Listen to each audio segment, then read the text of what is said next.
안녕하세요. 그 어떤 문제도 피해갈 수 없는 수학의 맥심 백은하입니다. 자, 오늘은 선생님이 내 생에 수학이 필요한 순간이라는 제목으로 여러분에게 좀 약간은 무거운 듯한 이야기이긴 하지만 우리나라 학생들이 수학이 언제 필요해요? 라고 물어보면 대부분 대학 가기 위해서 아니면 뭐 점수를 잘 받기 위해서. 솔직히 선생님도 고등학교 때 수학을 열심히 공부했던 이유가 뭐 아주 열심히 하진 않았지만 성적을 잘 받아서 엄마를 기쁘게 해주기 위해서. 우리나라 부모님들은 성적 잘 받고 효자들이 또 이제 막 기쁨을 드릴 수 있다라는 이 마음에서 좀 내 인생에서 그 당시에는 수학이 필요했다라고 생각했었던 것 같아요. 내가 가장 좋아하는 과목이 수학이었고 잘하는 과목이었었기 때문에. 우리나라 학생들의 성취도는요, OECD 국가 중에서 3위 안에 들 정도로 엄청나게 잘한다고 해요. 그럼에도 불구하고 수학에 대한 만족감, 내가 수학을 잘한다고 생각하십니까? 라는 자신감은 거의 하위 수준에 머무른다고 해요.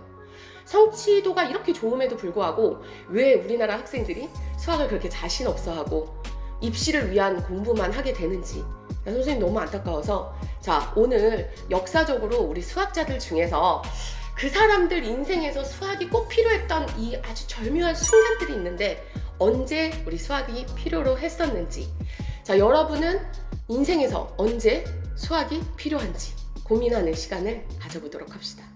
자, 한번 이 사람이 누구인지 한번 맞춰볼까요? 이 사람은 누구일까요? 자, 선생님이 힌트를 줄 테니까 천천히. 자, 세계 3대 수학자. 세계 3대 수학자? 막 머릿속이 복잡한데 뭐 피타고라스? 아니야. 피타고라스가 유명한 사람일 뿐이고, 세계 3대 수학자는 아르키메데스, 가우스, 누굴까? 맞춰보세요. 디퍼런티에이션? 이게 뭐야? 갑자기 영어 나오니까 막 이렇게 당황스럽지? 왜 수학 선생님 막 영어라고 난리야? 그치? 이거는 미분의 창시자. 미분의 창시자 하면은 뭔가 떠오르는 사람이 있을 텐데 갑자기 이제 어려워졌어. 12월 25일? 예수님 누구야? 나와. 예수님 물론 12월 25일 날 태어나셨습니다. 여기 애플 그림이 그려져 있는데 노트북 누구야? 누구?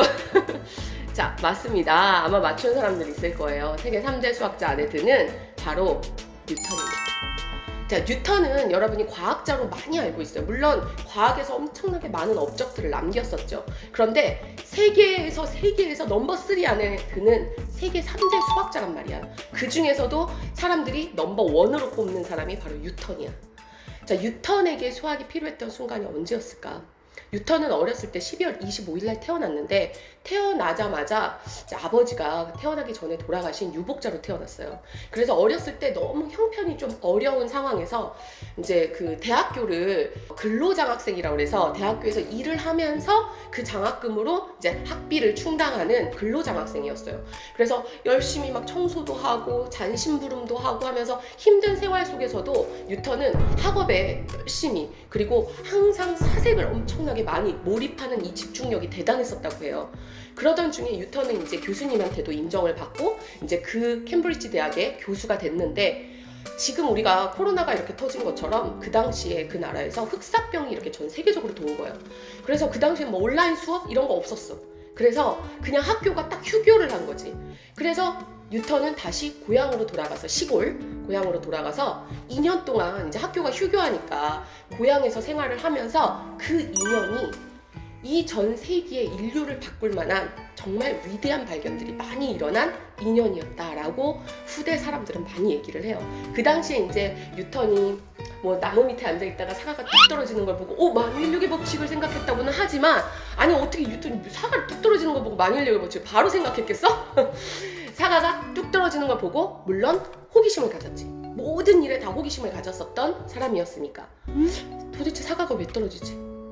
지구 중심에서 무언가를 잡아당기는 힘이 있지 않을까? 그렇다면 달하고 별은 왜 안 떨어지지? 다른 별은 하늘에 있는데? 그렇다면 달도 뭔가 잡아당기는 힘이 있지 않을까? 그래서 그 힘에 의해서 지구 주위를 도는 게 아닐까?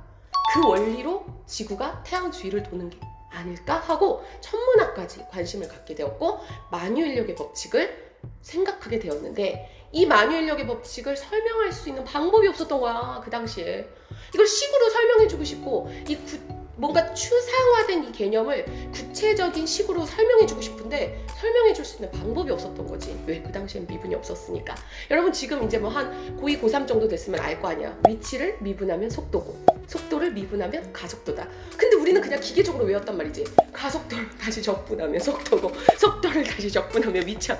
왠지도 모르고. 그치? 그때 이제 그래서 뉴턴이 이 만유인력의 법칙뿐만 아니라 여러 가지 과학의 현상들을 우리가 구체화된 식으로 설명할 수 있는 그 방법으로 미분을 상시하게 되었다라는 거예요. 자, 뉴턴한테 있어서의 수학이 필요했던 순간은 바로 과학의 언어로서, 수학은 일종의 우리가 과학을 이해할 수 있는 가장 중요한 소통이 될 수 있는 언어예요. 그래서 그때 뉴턴에게는 수학이 가장 필요하지 않았을까라는 생각이 들어요. 자, 이제 또 두 번째 사람을 한번 맞춰보는 시간입니다. 이번엔 맞출 수 있겠지? 후이지. 누구일까요? 자, 첫 번째 힌트. 날다 아니고 파리입니다. 파리. 자, 여왕? 아, 좀 어려운데? 여왕? 그치? 이건 뭐야? 이 단어 너무 어려워. 좌표 평면입니다. 좌표 평면 하니까 이게 딱 떠오르는 사람들이 있을 거야. 그렇죠. 나는 생각한다. 고로 나는 존재한다라고 했던 바로 문이과 통합형 인재 데카르트. 짜잔. 요즘에 이제 문이과 통합형 인재가 엄청나게 이제 사회적으로 뭐 문이과를 나누지 않는다 하면서 이슈로 떠오르고 있죠. 되게 중요한 부분인데, 역사적으로 봤을 때 문과에서 탑, 이과에서 탑 찍는 사람이 바로 데카르트예요. 데카르트는 철학책에도 많이 나와 있고 윤리책에도 많이 있고, 데카르트는 모든 현상을 다 의심을 하기 시작했어요. 1 더하기 1이 2가 아니면 어떡하지? 확신 있어? 이렇게 뭔가 그게 데카르트식 접근이에요. 모든 현상을 다 의심하기 시작했고, 그러다 보니까 이 세상에 참이라고 믿을 수 있는 명제는 단 하나도 없었던 거지. 그러다가 유일하게 내가 이렇게 생각을 할 수 있었던, 나는 생각한다, 고로 나는 존재한다라는 이 명제는 의심할 여지가 없어. 그래서 그 유명한 말을 막 남기게 됐는데, 사실 데카르트는 어렸을 때 몸이 너무 약했어요. 그래서 아침에 일찍 학교를 가는 게 너무 힘든 학생이었어. 그래서 교장 선생님이 데카르트한테, 그래 데카르트야 너 몸이 약하니까 그냥 아침에 조금 늦어도 괜찮아. 그래서 데카르트는 그렇다고 뭐 정신이 약한 건 아니었어. 정신은 깨어 있는데 몸이 안 따라주는 거지. 그래서 여러분 건강하게 공부하는 지금 이 순간도 참 감사하게 생각해야 돼. 공부하고 싶어도 건강이 안 따라주는 친구들도 상당히 많거든요. 데카르트가 침대에 누워서 사색을 즐기면서 자기 일생에서 그때 즐겼던 사색이 가장 행복했었다라고 얘기를 하더라고요. 그러다가 어느 날 우연히 자, 이렇게 격자무늬 천장 위에 파리가 한 마리가 날아다니는 걸 보고, 파리가 여기 있다가 갑자기 저쪽으로 날아갔는데, 파리의 위치를 그렇다면 우리는 정확하게 이쪽을 X축, 이쪽을 Y축이라고 하면 파리의 위치를 내가 좌표 평면 위에 나타내 줄 수 있지 않을까? 물론 뉴턴은 나중에 그 데카르트의 영향을 받아서 이 곡선이라는 것도 점들의 모임이 아니라 점의 운동이라고 그렇게 접근을 한 게 유율법이에요. 그래서 미분이 만들어진 거고, 데카르트는 되게 많은 이제 과학자들, 수학자들에게 큰 영향을 미쳤어요. 여러분이 알고 있는 지수 있죠? 2 곱하기 2 곱하기 2를 100번 곱했을 때 2의 100제곱이라고 쓰는 거, 그것도 데카르트가 처음 생각한 거고, 우리가 미지수 X라고 사용하는 그 미지수 X도 처음에 데카르트가 고안해낸 것이고, 그래서 이제 여러분 수학계에서도 데카르트는 실제 이 좌표 평면을, 여러분이 나중에 수학 전공 과정을 하는 친구들은 수학 전공 과정에서는 이걸 데카르트 평면이라고 불러요. 그만큼 데카르트가 수학에서 너무너무 중요한 대수 파트와 기하 파트를 연결시켜 줄 수 있는 이 중요한 획을 그은 좌표 평면을 고안해낸 사람이다. 그래서 그런데 데카르트한테 그럼 수학이 필요했던 거는 좌표 평면? 파리의 위치 때문에 필요했던 건가? 자, 선생님이 여기서 데카르트에 힌트를 줄 때 여왕이라는 힌트 줬던 거 기억나세요? 데카르트는 여왕과의 좀 밀접한, 여러분이 모르는, 물론 아는 사람들도 있을 거예요, 일화가 있어요. 자, 엘리자베스 여왕이 수학을 너무너무 즐겨하던 사람이었었대요. 그래서 그 당대에 이제 유명한 데카르트한테 나의 스승님이 돼주세요 하고 데카르트한테 이제 호출을 한 거지. 그래서 데카르트가 엘리자베스 여왕을 만나서 수학에 대해서 그리고 철학에 대해서 같이 이렇게 학문을 논하면서 나중에 후에 데카르트는 이런 글을 남겼었대요. 내 그 어떤 제자보다 나의 논문이나 나의 이야기들을 가장 잘 이해했던 똑똑한 제자는 바로 엘리자베스 여왕이다. 그런데 스웨덴에 크리스틴이라는 여왕이 있었어요. 근데 그 여왕은 나이도 정말 어린 나이에 여왕이 됐고 열정이 엄청나게 넘쳐. 새벽 5시가 학문을 논하기에 가장 좋은 시간이라고 생각했던 거지. 그래서 새벽 5시가 되면 데카르트를 부른 거야. 나도 데카르트랑 학문을 논하고 싶어.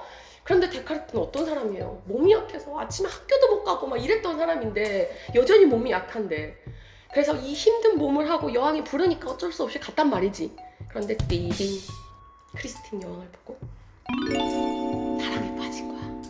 이 여왕의 패기, 열정, 이게 너무너무 데카르트한테 있어서 존경심을 불어일으킬 만큼, 물론 데카르트가 나이는 좀 많았지만, 그래서 데카르트는 크리스틴 여왕을 마음속 깊이 사모하는 마음으로 새벽 5시가 되면 여왕이 자기를 불러주기를, 그리고 여왕이 불러주는 마차를 타고 가면서 오늘은 이 크리스틴 여왕과 수학에 대해서 어떤 것을 이야기 나눌까, 이렇게 설레이는 마음으로 갔었다고 해요. 물론 어느 날 비가 너무 많이 오는 날 크리스틴 여왕이 어떤 것들 문제를 풀다가 너무 궁금해져서 또 데카르트를 부른 거예요. 데카르트는 또 기쁜 마음으로 갔지만 이제 비가 많이 오는 날 날씨도 좋지 않고 이래서 데카르트는 이제 감기에 걸리고 지병이 좀 심해져서 그로 인해서 결국은 죽었다고 해요. 후에 사람들은 그런 얘기를 해요. 크리스틴 여왕의 욕심 때문에 정말 위대한 인재를 죽였다라고 하지만 데카르트 인생에 있어서의 수학이 필요했던 순간은 바로 그 여왕과의 소통의 대화로서 너무너무 필요하지 않았다라는 생각이 듭니다. 자, 그렇다면 이 데카르트가 생각했던 좌표 평면, 자 여러분 지금 선생님이 방정식을 하나 띄웠어요. x-3은 5. 자 여기서 해 그럼 8 이렇게 얘기하는 건 아무 의미가 없어. 자 우리가 고1 때부터 고3까지 배우는 모든 수학에는요 하나의 큰 흐름이 하나 있어요. 그게 바로 뭐냐, 방정식을 방정식으로 보지 말고 함수로 보는 확장, 부등식을 부등식으로 보지 말고 함수로의 확장. 즉 이 방정식을 y는 x-3이라는 직선과 y는 5라는 직선이 만나서 생기는 교점의 x의 좌표, x의 값 이렇게 볼 수 있다면 결국은 나중에 유리함수, 무리함수, 지수함수, 로그함수, 삼각함수, 또 다항함수 여러 가지 얘네들을 가지고 우리가 삼각 방정식, 로그 방정식, 부등식들을 그래프로서 풀어나갈 수 있다는 거. 그래서 여러분한테 꼭 필요한 고등수학의 확장이 바로 우리 데카르트가 생각했던 좌표 평면으로의 확장이다라는 거 잊지 마세요. 자 마지막 퀴즈입니다. 이번에는 꼭 맞추시길 바라요. 1번 힌트에서 맞추시길 바랍니다. 그녀는 누구일까요? 이번엔 그녀 여자네요. 유명한 수학자 여잔가? FX. NG가 뭐예요? NG? NG 아니야. 지금 NG 났다는 게 아니라 뉴질랜드입니다. 뉴질랜드. EBS? 자, 백신 맞습니다. 자, 그 어떤 문제도 피해가 있었는데 수학의 백신 저예요. 자, 선생님에 대한 이야기 잠깐 해줄 건데, 선생님이 왜 인생에서 지금 이렇게 수학을 좋아하고 수학을 사랑하는 사람이 됐느냐. 자, 선생님은 수학에서 아까도 이야기했듯이 가장 중요한 게 함수로의 확장이라고 생각해요. 그래서 선생님은 함께하는 수학을 운영하고 있습니다. 깨알 홍보하고 함께하는 수학, 즉 함수. 수학에서 가장 중요한 확장 사고의 출발. 그런데 선생님이 이제 수학을 워낙 이제 막 중고등학교 때 좋아했던 사람은 아니었었고, 선생님 사실 초등학교 때 수학을 구구단도 제대로 못 외웠었어요. 88에 맨날 63이라고 외워갖고 선생님이 너 끝나고 남아 여기다가 이제 컴 사가지고 88에 64를 적어주셔서 이게 마음이 얼마나 위안이 되든가. 88에 63인가 63인가 63인가 63인가 64 이러면서 88에 64를 외웠던, 구구단도 잘 못 외웠던 친구였는데, 중학교 때부터 수학에 조금씩 관심을 갖게 됐고, 어떤 친구가 수학 문제를 물어봤을 때 내가 설명해 주니까 은하야 네가 설명해 주니까 이해가 잘 가. 그 말이 나를 또 그래? 내가 수학을 설명을 잘하나? 하면서 자신감을 이렇게 키워줬는데, 사실 그러면서 이제 수학을 가르치기 시작했어요, 학생들에게. 그러다가 이제 20대 때 나이에 이제 뉴질랜드에 가서 2년 동안 이제 NCEA라는 우리나라 수능과 같은 그 수학을 가르치게 됐어요. 근데 물론 뉴질랜드에서 태어나서 한국으로 돌아가려는 친구들도 있고, 한국에서 뉴질랜드로 왔었던 이렇게 약간 브릿지 역할을 하는 학원이었었어요. 그런데 거기에서 한국 아이들에게 이제 수학을 한국 과정을 좀 제대로 가르쳐 줄 만한 선생님을 찾기가 너무너무 힘든 거야. 그냥 수학 선생님 찾기도 힘든데 한국 과정을 가르쳐 줄 만한 선생님은, 그래서 난 되게 희소성이 있었지. 그래서 선생님이 이런 전 세계에 많이 흩어져 있는 내가 생각지 못했던 우리나라 많은 학생들을 위해서 정말 잘 만들어진 온라인 학습이 있다면 얼마나 좋을까라는 생각을 하게 됐고, 한국으로 돌아와서 이제 20대 때, 그 당시 20대 때 EBS 강사로 뽑힌 사람은 유일무이했던 처음에 선생님이 최초 2008년에 EBS 고등 시험을 보고, 그때부터 이제 EBS 고등에서 계속 수리 영역을 가르쳤었어요. 이제 물론 EBS라는 공교육을 통해서 이제 전국에 우리나라에 많이 소외되어 있는 학생들을 위한 좋은 학습 콘텐츠, 좋은 강의들, 그리고 전 세계에 흩어져 있는 친구들을 위한 강의를 하게 되었고, 그로부터 이제 지금까지도 현장에서 그리고 온라인에서 중등 EBS와 그리고 강남인강이라는 또 하나의 이제 강남구청에서 운영하는 인터넷 수능 방송국이에요. 그래서 이제 나라가 여러분에게 주는 혜택들이 상당히 많아요. 그래서 그 혜택들을 여러분이 꼭 누리시기를 바라고, 여기 댓글을 남겨주시는 친구들에게 선생님 막 구독, 좋아요 막 이런 거 막 요구하진 않지만, 내가 유튜브도 아니야. 난 사실 이제 우리 학생들을 위해서 그냥 이렇게 찍는 것 뿐인데, 이게 댓글을 남겨주는 친구에게 강남인강 무료 한 달 수강권을 쿠폰 번호를 따로 보내줄 테니까 댓글을 남겨주세요. 자, 그래서 선생님한테 있어서의 수학이 필요했던 순간은 언제였을까? 바로 여러분과의 소통의 시간이고, 지금도 내 인생에서 수학이 없었다면 이렇게 여러분과 만날 수 있는 이런 순간이 없지 않았나 라는 생각이 들고 참 감사하게 생각하고 있어요. 선생님이 정말 사랑하는, 너무너무 좋아하는 이 수학을 통해서 여러분도 수학으로 힘들어하지 않고 수학으로 힘을 받을 수 있는 친구들이 되길 바라며, 마지막으로 여러분 인생에서도 그냥 입시를 위한 수학이 아니라 정말 내 인생에서 수학이 필요한 그 순간을 찾는 시간을 가져보셨으면 좋겠습니다. 수학의 백신 백은하였습니다.